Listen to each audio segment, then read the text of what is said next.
சரி, இப்ப புடலங்காய்க்கு வந்து வேலிப்பயிரா என்னென்ன போடலாம்? என்ன போட்டா வந்து பூச்சி வந்து தாக்கத்த கட்டுப்படுத்த முடியும்?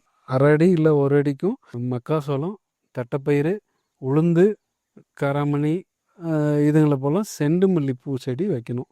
இது ஒவ்வொன்றும் ஒவ்வொரு ஒரு அடி 2 அடிக்கும் இந்த நாளையும் நடணும். சரி, இப்ப வந்து இந்த கொடிகளுக்கு இடையில வந்து பாத்தீங்கன்னா, நெறைய பாக்ஸ்லாம் நீங்க வந்து தொங்க விட்டுருக்கீங்க. எதுக்காக அந்த பாக்ஸுங்க சார்? பழகி உள்ள வந்திருக்குதா இல்லையான்னு தெரிஞ்சுக்கிறதுக்காக தான் அதை பிடிச்சி வச்சுக்கும். அதை பார்த்துட்டு அதுக்கப்புறம் அதுக்கான வைத்தியம் என்ன பண்ணணுமோ அதை பண்ணுவோம். இப்ப இன்னும் சில இடங்கள்ல நீங்க இந்த டப்பால வந்து நீங்க தண்ணி நெறைய அதுல ஊத்தி வச்சிருந்தீங்க. எதுக்காகங்க சார்? அதுவும் கருவாட்டு பொரியுமா தீமை செய்கிற பூச்சி வந்துச்சுன்னா அதுக்குள்ள ஓட்டை போட்டு வச்சிருப்போம்.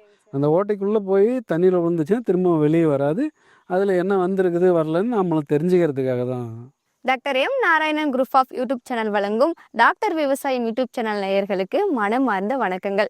இன்னைக்கு நம்ம புடலங்காய் விவசாயத்தை இயற்கை முறையில எப்படி பண்ணலாம் அப்படிங்கறத பத்தின ஒரு தெளிவான விளக்கங்களை தான் பார்க்க போறோம். நமக்கு விளக்கம் கொடுக்க போறாரு கண்ணன் சார் அவர்கள். ஸோ நம்ம வீடியோக்குள்ள போறதுக்கு முன்னால நம்மளோட சேனலை சப்ஸ்கிரைப் பண்ணாம பார்த்துட்டு இருந்தீங்கன்னா மறக்காம சப்ஸ்கிரைப் பண்ணிக்கோங்க. பக்கத்துல இருக்கிற பெல் ஐக்கானையும் கிளிக் பண்ணிக்கோங்க.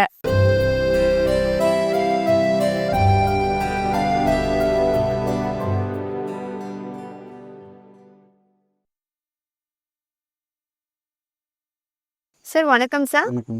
சார் உங்களை பத்தி சொல்லுங்க சார். என் பேர் கண்ணன். மெனசி கிராமம், குண்டல்மடு. 5 வருஷமா இயற்கை விவசாயம் பண்ணிட்டு இருக்கேன். அப்பா காலத்துலேருந்து விவசாயம் தான். இப்போ நம்ம வந்துட்டு புடலங்காய் போட்டிருக்கீங்க சார். புடலங்காய் நம்ம வந்து விதையா நம்ம நடுறதுக்கு முன்னாடி மண் எப்படி பண்படுத்துறீங்க, அந்த ப்ராசஸ்லாம் என்ன அப்படிங்கிறத பத்தி சொல்லுங்க. 5 to 7 டைம் 7 சால் சொல்லுவாங்க ஓட்டிட்டு, அதுக்கப்புறம் திட்டு ஓட்டி திட்டில் எருவு கொட்டணும். ஃபஸ்ட்டு கொஞ்சமாக திட்டில் எருவு கொட்டி அதுக்கப்புறம் விதையை ஊனிடணும்.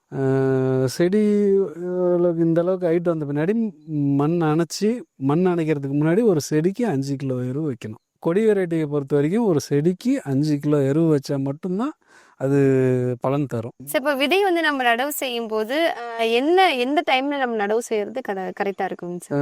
மாலை வேலையில் பண்ணுறது நல்லாயிருக்கும். பஞ்சகாவியா இல்லை ஜீவாமிர்தம், ட்ரைகோ, சூடோமோனாஸ் இதெல்லாம் கொஞ்சம் ஒரு 200 ml எடுத்து தண்ணி கலந்து அதில் விதையை ஊற வச்சு அதுக்கப்புறம் தான் எடுத்து நடுவோம்.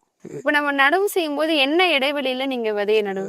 2 அடிக்கு ஒரு செடி. இதே ஒரு திட்டுக்கும் இன்னொரு திட்டுக்கும் 10 அடி இடைவெளி இருக்கும். சார், இப்போ உங்க தோட்டத்துல மல்டி கிராப் பண்ணிட்டு இருக்கீங்க. அப்படி இருக்கும்போது நீங்க இந்த புடலங்காயை வந்து எவ்வளவு பரப்புக்கு நீங்க பண்ணிட்டு இருக்கீங்க சார்? புடலங்காய் வந்து 10 பெட்டு பண்ணியிருக்கோம்.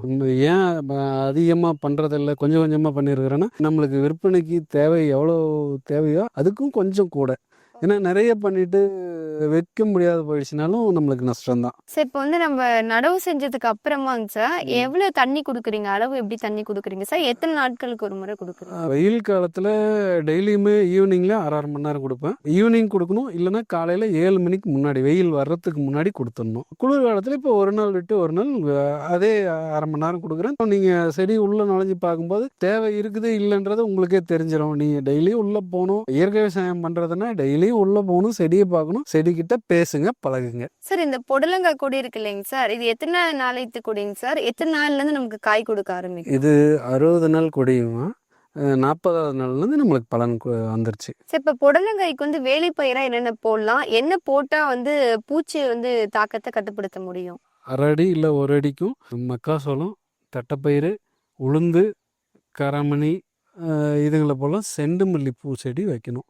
இது ஒவ்வொன்றும் ஒவ்வொரு ஒரு அடி 2 அடிக்கும் இந்த நாளையும் நடணும். சார், இப்போ வந்து இந்த கொடிகளுக்கு இடையில வந்து பாத்தீங்கன்னா நிறைய பாக்ஸ்லாம் நீங்க வந்து தொங்க விட்டுருக்கீங்க. எதுக்காக அந்த பாக்ஸுங்க சார்? அது வந்து அந்த ஃப்ரூட் ஃப்ளை சொன்னல, பழகி உள்ளே வந்திருக்குதா இல்லையான்னு தெரிஞ்சுக்கிறதுக்காக தான் அதை பிடிச்சி வச்சுக்கும். அதை பார்த்துட்டு அதுக்கப்புறம் அதுக்கான வைத்தியம் என்ன பண்ணணுமோ அதை பண்ணுவோம். இப்போ இன்னும் சில இடங்கள்ல நீங்க இந்த டப்பால வந்து நீங்க தண்ணி நிறைய அதுல ஊத்தி வச்சிருந்தீங்க. எதுக்காக? அதுவும் கருவாட்டு பொரியுமா தீமை செய்கிற பூச்சி வந்துச்சுன்னா அதுக்குள்ளே உள்ளே போய் தண்ணி கருவாடு போட்டு அரை டப்பா மட்டும் தண்ணி வச்சுருப்போம். அதுக்கு மேலே ஹோல்ஸ் போட்டு வச்சுருப்போம், ஓட்டை போட்டு வச்சுருப்போம். அந்த ஓட்டைக்குள்ளே போய் தண்ணியில் விழுந்துச்சுன்னா திரும்ப வெளியே வராது.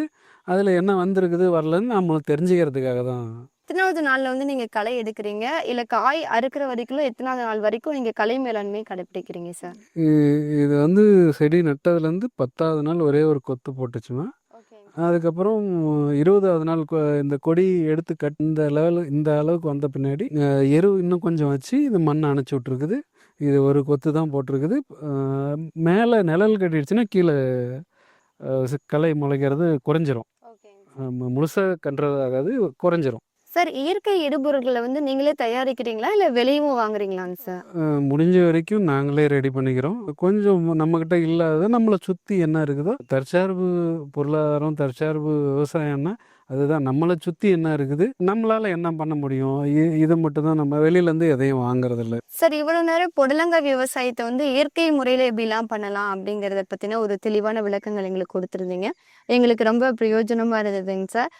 தொடர்ந்து உங்களுடைய விவசாயம் இன்னும் வளரணும், அது மட்டும் இல்லாமல் நிறைய மகசூல் உங்களுக்கு கிடைக்கணும் அப்படின்னு எங்களுடைய டாக்டர் விவசாயம் யூடியூப் சேனல் மூலம் மனமார்ந்த நன்றிகளும் தெரிவித்துக் கொள்கிறோம். சார் கொடுத்த இயற்கை விவசாயம் பற்றின ஒரு பதிவு எங்களுக்கு ரொம்ப பிரயோஜனமாக இருந்தது. கண்டிப்பாக உங்களுக்கும் இருக்கும். சாருடைய நம்பரை நாங்கள் டிஸ்கிரிப்ஷனில் கொடுத்துருக்கோம். உங்களுக்கு டவுட்ஸ் இருந்துச்சுன்னா அவருக்கு கால் பண்ணி கிளியர் பண்ணிக்கோங்க. நம்மளோட சேனல் யாராவது சப்ஸ்கிரைப் பண்ணாமல் பார்த்துட்டு இருந்தீங்கன்னா மறக்காமல் சப்ஸ்கிரைப் பண்ணிக்கோங்க. பக்கத்தில் இருக்கிற பெல் ஐக்கானை கிளிக் பண்ணுங்கள். உங்களுக்கு டவுட்ஸ் இருந்துச்சுன்னா கமெண்ட் பண்ணுங்கள். உங்களுடைய ஃப்ரெண்ட்ஸ்க்கும் ஷேர் பண்ணுங்கள். நன்றி.